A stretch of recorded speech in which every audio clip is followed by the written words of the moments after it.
రేయ్, మన ఊరి నుంచి సిటీకి ఎందుకు వచ్చినావురా?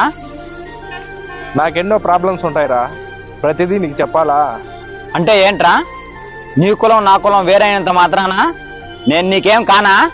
నువ్వు ఫ్రెండ్ మాత్రమేరా, మా ఇంటి సమస్యల్లో తల దూర్చుకో. అవునులేరా, నీకో న్యాయం నాకో న్యాయం. నన్ను కొద్దిసేపు వదిలేరా.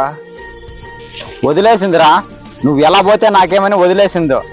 కాకపోతే నువ్వు నా కోసం ప్రాణాలు పోగొట్టుకోవడానికి కూడా సిద్ధపడ్డావు చూడు. అప్పటి నుంచి నా ప్రాణం నీ దగ్గర ఉందిరా. అది కాదురా, స్నేహితుడు అన్నీ డబ్బులు అడగడం పద్ధతి కాదురా. ఏంట్రా? ఏంటి పద్ధతి కాదు? డబ్బులు ఎక్కువ, ప్రాణాలు ఎక్కువ. సారీరా. ఒక్క తల్లి సంతానమైన మనలా